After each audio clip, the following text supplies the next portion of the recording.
ಎಲ್ಲರಿಗೂ ನಮಸ್ಕಾರ. ಇವತ್ತು ಒಂದು ಬೆಳ್ಳುಳ್ಳಿಯ ತೊಕ್ಕು ಮಾಡೋಣ. ಒಂದು ಟೈಪ್ ಆಫ್ ಚಟ್ನಿಯ ಹಾಗೆ, ಬಟ್ ತುಂಬ ಸಮಯ ಇದನ್ನು ಪ್ರಿಸರ್ವ್ ಮಾಡಿ ಇಡುವಂತಹದ್ದು. ಸ್ವಲ್ಪ ಎಣ್ಣೆ ಹೆಚ್ಚು ಹಾಕಿದರೆ ನಾವು ಇದನ್ನು 6 ತಿಂಗಳ ಕಾಲ ಇದನ್ನು ಶೇಖರಿಸಿ ಇಟ್ಕೊಳ್ಬೋದು. ಅಥವಾ ನಿಮ್ಮ ಮಕ್ಕಳ ಅಥವಾ ಯಾರಿಗಾದರೂ ಹೊರ ದೇಶದಲ್ಲಿರೋ ಹೊರ ಊರಿನಲ್ಲಿರುವ ಇದನ್ನು ನೀವು ಮಾಡಿಟ್ಕೊಂಡು ತೆಗೆದುಕೊಂಡು ಹೋಗ್ಬೋದು. ಏನು ಹಾಳಾಗೋದಿಲ್ಲ. ಮತ್ತು ದೋಸೆಗೆ, ಇಡ್ಲಿಗೆ ಅಥವಾ ಚಪಾತಿಗೆ ಯಾವುದಕ್ಕೂ, ಅನ್ನದೊಟ್ಟಿಗೆ ಅಂದರೆ ಗಂಜಿಯೊಟ್ಟಿಗೆ ಸ್ವಲ್ಪ ಇದ್ದರೆ ಸಾಕು, ಏನು ಪದಾರ್ಥ ಬೇಕೇ ಹೇಳಿ. ಹಾಗಿರುವಾಗ ಇವತ್ತು ನಾನು ಬೆಳ್ಳುಳ್ಳಿಯ ತೊಕ್ಕನ್ನು ಮಾಡಿದ್ದೇನೆ. ಹೆಚ್ಚಾಗಿ ನಾವು ಕರಾವಳಿಗರು ಈ ಮೀನು ತಿನ್ನುವರಾದರೆ ಈ ಮೀನಿನ ಪುಳಿ ಮುಂಚಿ ಮಾಡ್ತೇವೆ. ಅದೇ ಟೈಪಲ್ಲಿ ಇದು ಈ ವೆಜಿಟೇರಿಯನ್ಗಳಿಗೆ ಇದು ಹೇಳಿ ಮಾಡಿಸಿದಂಥದ್ದು. ಹಾಗಾದರೆ ಯಾರೆಲ್ಲ ನನ್ನ ಚಾನಲನ್ನು ನೋಡ್ತಿದ್ದೀರಿ, ಯಾರೆಲ್ಲ ಇನ್ನೂ ಸಬ್ಸ್ಕ್ರೈಬ್ ಮಾಡಿಲ್ಲ, ದಯವಿಟ್ಟು ಸಬ್ಸ್ಕ್ರೈಬ್ ಮಾಡಿ ಸಪೋರ್ಟ್ ಮಾಡಿ ಅಂತ ಹೇಳುತ್ತಾ ಬನ್ನಿ ಅಡಿಗೆ ಮನೆಗೆ ಹೋಗೋಣ. ನಮಸ್ತೆ ಮಿತ್ರರೇ. ಇವತ್ತು ಒಂದು ಸ್ಟೋರ್ ಮಾಡಿ ಇಡುವಂತಹ ಬೆಳ್ಳುಳ್ಳಿಯ ತೊಕ್ಕು ಮಾಡೋಣ. ಚಟ್ನಿ ಇದು ಯಾವುದಕ್ಕೆ ಸಾಕ್ತದೆ. ಇಡ್ಲಿ, ದೋಸೆ, ಚಪಾತಿ, ಗಂಜಿಯೊಟ್ಟಿಗೆ ಅಂತೂ ಸೂಪರ್ ಕಾಂಬಿನೇಷನ್. ನೋಡಿ, ಇಂತಹ 3 ಬೆಳ್ಳುಳ್ಳಿಯ ಗೆಡ್ಡೆಯನ್ನು 3-3.5 ನಾನು ಒಳ್ಳೆ ಸಿಪ್ಪೆ ತೆಗೆದು ನೋಡಿ ಈ ರೀತಿಯಾಗಿ ಮಾಡಿಟ್ಕೊಂಡಿದ್ದೇನೆ. ನನಗೆ ಸ್ವಲ್ಪ ಪ್ರಮಾಣದಲ್ಲಿ ಮಾಡಿ ತೋರಿಸ್ತೇನೆ. ನೀವು ತುಂಬ ಪ್ರಮಾಣದಲ್ಲಿ ಮಾಡಿದ್ದನ್ನು 6 ತಿಂಗಳು 1 ವರ್ಷ ಸಹ ಸ್ಟೋರ್ ಮಾಡಿ ಇಟ್ಕೊಳ್ಬೋದು. ಮಾತ್ರ ಸ್ಟೋರ್ ಮಾಡಿ ಇಟ್ಕೊಳ್ಳುವಾಗ ಸ್ಪೂನ್ ಎಲ್ಲ ಯೂಸ್ ಮಾಡೋದೆಲ್ಲ ಡ್ರೈ ಸ್ಪೂನ್ ಯೂಸ್ ಮಾಡಬೇಕು. ಮತ್ತು ಸ್ವಲ್ಪ ಎಣ್ಣೆ ಇದಕ್ಕೆ ಸ್ವಲ್ಪ ಜಾಸ್ತಿಯಾಗಿ ಹಾಕಬೇಕಾಗ್ತದೆ. ಈ ತೆಂಗಿನ ಎಣ್ಣೆ ನಾವು ಕರಾವಳಿಗ ತೆಂಗಿನ ಎಣ್ಣೆಯಲ್ಲಿ ಮಾಡೋದಲ್ಲ, ಇದನ್ನು ತೆಂಗಿನ ಎಣ್ಣೆಗಿಂತ ರಿಫೈನ್ಡ್ ಆಯಿಲಲ್ಲಿ ಮಾಡಿದರೆ ಬಹಳ ಉತ್ತಮ ಅಂತ. ಆದರೆ ನಾನು ಇವತ್ತು ತೆಂಗಿನ ಎಣ್ಣೆಯಲ್ಲಿ ಮಾಡ್ತಿದ್ದೇನೆ. ನಾನು ತುಂಬ ಮಾಡ್ತಾ ಇಲ್ಲ. ನಾನೊಂದು ತಿಂಗಳಿಗೆ ಆಗುವಷ್ಟು ಮಾತ್ರ ಇದನ್ನೀಗ ಮಾಡ್ತಾ ಇದ್ದೇನೆ. ಅಂದರೆ ಸ್ವಲ್ಪ ಅದನ್ನು ಯೂಸ್ ಮಾಡಿದರೆ ಆಯಿತು ಚಟ್ನಿಯ ಹಾಗೆ. ಇದಕ್ಕೆ ನೋಡಿ 4 ಸ್ಪೂನ್ನಷ್ಟು ಈ ಮೆಣಸಿನ ಪುಡಿ ಎಲ್ಲ ನಿಮ್ಮ ಖಾರಕ್ಕೆ ತಕ್ಕ. ತುಂಬ ಖಾರ ಬೇಕಿದ್ದರೆ ತುಂಬ ಇನ್ನೂ ಅದಕ್ಕೆ ಒಂದು 4 ಬೇರೆ ಮೆಣಸು ಹಾಕ್ಕೊಳ್ಬೋದು. 1 ಚಮಚ ಜೀರಿಗೆ ನೋಡಿ, 1.5 ಚಮಚದಷ್ಟು ಕೊತ್ತಂಬರಿಯ ಪುಡಿ, ನಾವೇ ಪುಡಿ ಮಾಡಿದಂತಹ ಪುಡಿ, ಮತ್ತು 1 ಚಮಚದಷ್ಟು ಬೆಲ್ಲ ತೆಗೆದುಕೊಂಡಿದ್ದೇನೆ. ಇದನ್ನು ಬೇಕಿದ್ರೆ ಸ್ಕಿಪ್ ಮಾಡ್ಬೋದು ನೀವು. ಇನ್ನು ಸ್ವಲ್ಪ ಹಳದಿ ಬೇಕು. ಮತ್ತು ಇಲ್ಲಿ 1 ಲಿಂಬೆ ಗಾತ್ರದ ಹುಳಿಗೆ ಸ್ವಲ್ಪ ನೀರನ್ನು ಹಾಕ್ಕೊಂಡು ಇದನ್ನು ಕಿವುಚಿಕೊಂಡು ಇದರದ್ದು ಹುಳಿಯ ನೀರು ರೆಡಿ ಮಾಡುವ. ಇನ್ನೊಂದು ಸ್ವಲ್ಪ ಸಾಸಿವೆ ಮತ್ತು ಕರಿಬೇವಿನ ಸೊಪ್ಪು ಒಗ್ಗರಣೆಗೆ. ಎಣ್ಣೆ ಅಂತೂ ಸ್ವಲ್ಪ ಒಂದು 50 ಗ್ರಾಮ್ಗಿಂತ ಹೆಚ್ಚೇ ಬೇಕಾಗ್ತದೆ ಇಷ್ಟಕ್ಕೆ. ಸೊ ಈಗ ಮೊದಲಿಗೆ ಈ ಬೆಳ್ಳುಳ್ಳಿಯನ್ನು ಹಾಕ್ಕೊಂಡು ಒಂದು ಮಿಕ್ಸಿ ಜಾರನ್ನು ತೆಗೆದುಕೊಂಡಿದ್ದೇನೆ. ಬೆಳ್ಳುಳ್ಳಿ, ಅದರೊಟ್ಟಿಗೆ ಜೀರಿಗೆ, ಮೆಣಸಿನ ಪುಡಿ,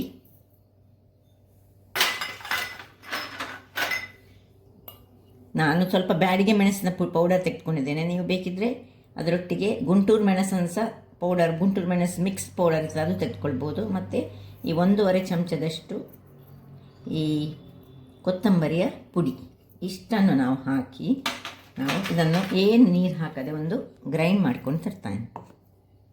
ವೀಕ್ಷಕರೇ, ಇಲ್ಲಿ ನೋಡಿ, ಏನು ನೀರು ಹಾಕದಿದ್ರೆ ಸಹ ಈ ಬೆಳ್ಳುಳ್ಳಿಯ ಅಲ್ಲಿರುವ ನೀರು ನೋಡಿ ಅದರಲ್ಲೇ ಬಿಟ್ಟುಕೊಂಡು ನೋಡಿ ಹೇಗೆ ನೀರಾಗಿ ಆಗಿದೆ. ಈಗ ಇದಕ್ಕೆ ಆಗಲೇ ಹಾಕ್ಕೊಳ್ಬೋದಿತ್ತು. ನಾನು 1 ಚಮಚದಷ್ಟು ಅರಸಿನವನ್ನು ಈಗಲೇ ಸೇರಿಸ್ಕೊಳ್ತೇನೆ. ಸೇರಿಸ್ಕೊಂಡು ಚೂರು ಹೀಗೆ ಮಿಕ್ಸ್ ಮಾಡ್ಕೊಳ್ಳೋಣ. ಮತ್ತು ಅದು ತೊಕ್ಕು ಮಾಡುವಾಗ ಸಹ ಹಾಕಿದರೆ ಆಗ್ತದೆ, ತೊಂದರೆ ಇಲ್ಲ. ಈಗ ನೋಡಿ, ಇದನ್ನು ಪಕ್ಕಕ್ಕಿಟ್ಟುಕೊಂಡು ಇಲ್ಲಿ ಒಂದು ಬಾಣಲೆಯನ್ನು ನಾನು ಬಿಸಿ ಆಗಲಿಕ್ಕೆ ರೆಡಿ ಮಾಡ್ತೇನೆ. ಅದಕ್ಕೆ ಎಣ್ಣೆಯನ್ನು ಹಾಕ್ಕೊಳ್ಳೋಣ. ವೀಕ್ಷಕರೇ ನೋಡಿ, ಬಾಣಲೆಗೆ ಎಣ್ಣೆಯನ್ನು ಹಾಕ್ಕೊಳ್ತಿದ್ದೇನೆ. ಸ್ವಲ್ಪ ಎಣ್ಣೆ, ಇದಕ್ಕೆ ಜಾಸ್ತಿ ಅಂತ ಹೇಳಿದೆಲ್ಲ, ಈ ಚಮಚದಲ್ಲಿ ಒಂದು 10-12 ಚಮಚದಷ್ಟಾದರೂ ಬೇಕು. ಸೊ ಅಷ್ಟಾದ ಮೇಲೆ ಈಗ ಇದು ಸ್ವಲ್ಪ ಬಿಸಿ ಆಗುವಾಗ, ತುಂಬ ಕರಟಬಾರ್ದಿದ್ದು ನೋಡಿ, ಸಾಸಿವೆ ಹಾಕ್ಕೊಳ್ತಿದ್ದೇನೆ. ಸಾಸಿವೆ ಒಟ್ಟಿಗೆ ಸ್ವಲ್ಪ ಅದು ಸಿಡಿಯುವಾಗ ಈಗ ಕರಿಬೇವಿನ ಸೊಪ್ಪು ಒಂದು ಸ್ವಲ್ಪ ಹೆಚ್ಚೇ ಹಾಕ್ಕೊಳ್ಳಿ. ಕರಿಬೇವಿನ ಸೊಪ್ಪು ತುಂಬ ಜಾಸ್ತಿ ಈ ಎಣ್ಣೆ ಬಿಸಿ ಆದ ಮೇಲೆ ಹಾಕ್ಕೊಳ್ಬಾರ್ದು. ಈಗ ಸಾಸಿವೆ ಯಾಕೆಂದರೆ ಅದು ಕರಗ್ತದೆ, ಇಲ್ಲದಿದ್ದರೆ ಅದಕ್ಕೆ ನೋಡಿ ಹದಾದಲ್ಲಿ ಆಗುವಾಗ ಹಾಕ್ಕೊಂಡು ಇನ್ನು ಕಡೆ ನೋಡಿ ಪಟ ಹೇಳುವಾಗ ಈಗ ಇದನ್ನು ಇದಕ್ಕೆ ಸೇರಿಸ್ಕೊಳ್ತಿದ್ದೇನೆ. ಉರಿ ಸಣ್ಣದಿರಲಿ ಸೇರಿಸುವಾಗ, ಅದು ಹಾರ್ತದೆ, ಸ್ವಲ್ಪ ಜಾಗ್ರತೆಯಲ್ಲಿ ಮಾಡಿಕೊಳ್ಬೇಕು. ಸೊ ಏನು ತೊಕ್ಕನ್ನು ನಾವು ಮಾಡಿಕೊಂಡಿದ್ದೇವೆ ನೋಡಿ, ಅದನ್ನು ಇದರಲ್ಲಿ ನಿಧಾನ, ಉರಿ ಮದ ಸಣ್ಣದಿರಬೇಕು, ಹಾರ್ತದೆ, ಜಾಗ್ರತೆಯಲ್ಲಿ ಇದರಲ್ಲಿ ಇದು ಮಿಕ್ಸ್ ಹಾಕ್ಕೊಳ್ಬೇಕು.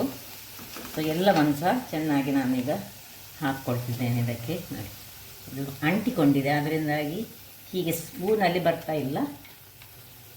ನೀರು ಏನು ನಾವು ಹಾಕ್ಕೊಳ್ಳಿಲ್ಲ, ಅದರಿಂದಾಗಿ ನೀರು ಹಾಕ್ಕೊಳ್ಳಿಕ್ಕೆ ಇಲ್ಲ. ಈಗ ಕೊನೆಗೆ ಹುಳಿಯ ನೀರನ್ನು ಮಾತ್ರ ನೀರನ್ನು ಹಾಕ್ಕೊಳ್ಳೋದು ನಾವು.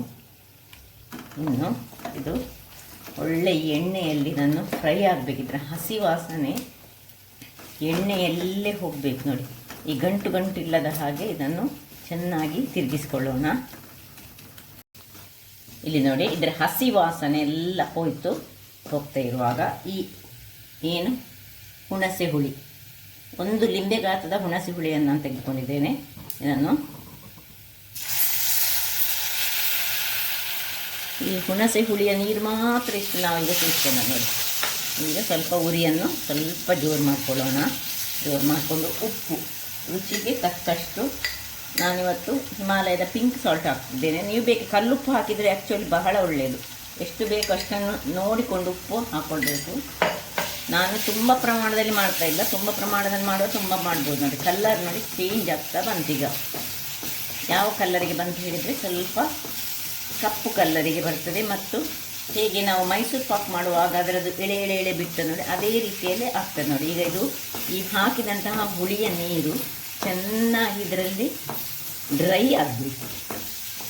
ಡ್ರೈ ಆಗ್ತಾ ಇರುವಾಗ ನಾವು ಈ ಬೆಲ್ಲ ಏನುಂಟು ನೋಡಿ, ಅದನ್ನು ಹಾಕ್ಕೊಳ್ಬೇಕು. ಬೆಲ್ಲ ಹಾಕಿದರೆ ಬಹಳ ಉತ್ತಮ. ಮತ್ತು ಯಾರಿಗೆಲ್ಲ ಸ್ಕಿಪ್ ಮಾಡಬೇಕಂತ ಉಂಟು ಅಂಥವರು ಸ್ಕಿಪ್ ಮಾಡ್ಕೊಳ್ಬೋದು. ಬೆಲ್ಲ ಬೇಡದವರು ಸಕ್ಕರೆ ಸಹ ಹಾಕ್ಕೊಳ್ಬೋದು. ಆದರೆ ಬೆಲ್ಲ ಹಾಕಿದರೆ ಹೆಲ್ತಿಗೆ ಸಹ ಒಳ್ಳೆಯದು ಮತ್ತು ಆರೋಗ್ಯಕ್ಕೆ ಸಹ ಬಹಳ ಉತ್ತಮ. ವೀಕ್ಷಕರೇ, ಇಲ್ಲಿ ನೋಡಿ, ಈ ಬೆಲ್ಲ ಆರೋಗ್ಯಕ್ಕೆ ಉತ್ತಮ ಆದ್ದರಿಂದಾಗಿ ನಾವು ಬೆಲ್ಲ ಹಾಕಿದ್ದೇವೆ. ಸಕ್ಕರೆ ಸಹ ಹಾಕ್ಕೊಳ್ಬೋದು. ಹಿಂದಿನ ಕಾಲದಲ್ಲಿ ಸಕ್ಕರೆ ಎಲ್ಲ ಯೂಸ್ ಮಾಡ್ತಿದ್ರು, ಆದರೆ ಈಗ ಸ್ವಲ್ಪ ತುಂಬ ಮಂದಿ ಹೆಲ್ತ್ ಕಾನ್ಷಿಯಸ್ ಅಲ್ಲ, ಹಾಗಾಗಿ ಇದರಲ್ಲಿ ಸ್ವಲ್ಪ ನಾನು ಹಾಕುವಾಗ ಒಂದು ಕರಿಬೇವಿನ ಒಂದು ದಳ ಬಿದ್ದಿದೆ, ಅದನ್ನು ತೆಗೆದಿದೆ. ದಂಟು ದಳ ಅಲ್ಲ. ನಿಧಾನ ಉರಿಯಲ್ಲಿ ಆದಷ್ಟು ಹೀಗೆ ತಿರುಗಿಸ್ತಾನೇ ಇರಬೇಕು. ತಳ ನೋಡಿ ಹಿಡಿಯುವುದಿಲ್ಲ, ಅದೇನು ತಳ ಹಿಡಿಯುವುದಿಲ್ಲ ಇದರಲ್ಲಿ. ಇದು ಸ್ಟೀಲ್ ಪಾತ್ರೆ ಆದರೆ ಸಹ ತಳ ಹಿಡಿಯದ ಹಾಗೆ ಅದರದ್ದು ಎಣ್ಣೆ ಅದನ್ನು ನೋಡಿಕೊಳ್ತದೆ. ಅದರಿಂದಾಗಿ ಸ್ವಲ್ಪ ತಿರುಗಿಸ್ತಾನೇ ಇರಬೇಕು, ಮಾತ್ರ ಡ್ರೈ ಆಗಬೇಕು. ಡ್ರೈ ಆದ ಮೇಲೆ ನಾವು ಇದನ್ನು ಒಂದು ಸಾಧಾರಣ ಒಂದು 20 ನಿಮಿಷಗಳ ಕಾಲ ಹೀಗೆ ತಿರುಗಿಸ್ತಾ ಇರಬೇಕು. ಇಲ್ಲದಿದ್ದರೆ ಅದು ಸುರಿಗೆ ಹಸಿ ವಾಸನೆ ಹೋಗ್ತದೆ. ಈಗ ಆ ಎಣ್ಣೆಯಲ್ಲಿ ಹೇಗೆ ಈ ನಾವು ಮೈಸೂರು ಪಾಕ್ ಮಾಡುವಾಗ ಇರ್ತದೆ ನೋಡಿ, ಹಾಗೆ ದಳದಾಗಿ ನೋಡಿ ಹೀಗೆ ಬರಬೇಕು. ಎಣ್ಣೆ ಹಿಂದೆ ಬರಬೇಕು. ಅಷ್ಟಾದ ಮೇಲೆ ನಾವು ಆಫ್ ಮಾಡ್ಕೊಳ್ಳೋದು. ಆಲ್ಮೋಸ್ಟ್ ಆಗ್ತಾ ಬಂತು. ಓಕೆ ವೀಕ್ಷಕರೇ, ಇಲ್ಲಿ ನೋಡಿ, ಎಲ್ಲ ಎಣ್ಣೆಯ ಕಸ ಎಲ್ಲ ಹೋಗಿ ಅದು ಒಳ್ಳೆ ಅದನ್ನು ಎಳೆದುಕೊಳ್ತಾ ಇತ್ತು. ಇದನ್ನೀಗ ಆಫ್ ಮಾಡ್ಕೊಳ್ತಿದ್ದೇನೆ. ಇನ್ನು ಅನ್ನದೊಟ್ಟಿಗೆ ಗಂಜಿಯೊಟ್ಟಿಗೆ ಅಂತೂ ಬಹಳ ಚೆನ್ನಾಗಿ ಬರ್ತದೆ. ಒಂದು ಗಾಜಿನ ಬಾಟ್ಲಲ್ಲಿ ಹಾಕಿಡಬೇಕು. ಇದನ್ನು ಬಹಳ ಟೇಸ್ಟಿಯಾಗಿ ಇರ್ತದೆ. ಸೊ ಚಟ್ನಿಯ ರೂಪ ಅದರಲ್ಲಿ ನಾವು ಹೆಚ್ಚಾಗಿ ನಾವು ಇದಕ್ಕೆ ಚಟ್ನಿ ಯಾವುದಕ್ಕೆ, ದೋಸೆಗೆ ಅಥವಾ ಇಡ್ಲಿಗೆ, ಚಪಾತಿಗೆ, ಅದಕ್ಕೆ ನಾವು ಹಾಕ್ಕೊಂಡು ಒಮ್ಮೊಮ್ಮೆ ನಾವು ಎಲ್ಲಿಯಾಗಿ ಹೋಗಿ ಬರುವಾಗ ಪಕ್ಕನೆ ಒಂದು ಸಾರು ಮಾಡಿ ಇದನ್ನು ಸೈಡಲ್ಲಿಟ್ಟು ತಿಂದರೆ ಸಹ ಅದು ಸಹ ಆಗ್ತದೆ. ನಾವು ಕರಾವಳಿಗರು ಇದನ್ನು ಹೆಚ್ಚು ಮಾಡೋದಿಲ್ಲ. ನಮ್ಮದು ಬೂತಾಯಿ ಪುಳಿ ಮುಂಚಿ, ಬಂಗುಡೆ ಪುಳಿ ಮುಂಚಿ, ಅದರಲ್ಲಿ ನಮ್ಮದು ಆ ಖಾರದಲ್ಲಿ ಅದನ್ನು ನಾವು ತಿನ್ನುವವರು. ಇದು ಬಹಳ ಖಾರವಾಗಿರ್ತದೆ. ನಾನು ಸ್ವಲ್ಪ ಕಡಿಮೆ ಖಾರ ಹಾಕಿದ್ದೇನೆ, ಬಟ್ ತುಂಬ ಖಾರ ಮಾಡಿ ತಿನ್ನುವವರು ನಾರ್ತ್ ಕೇಂದ್ರದವರಿದ್ದಾರೆ.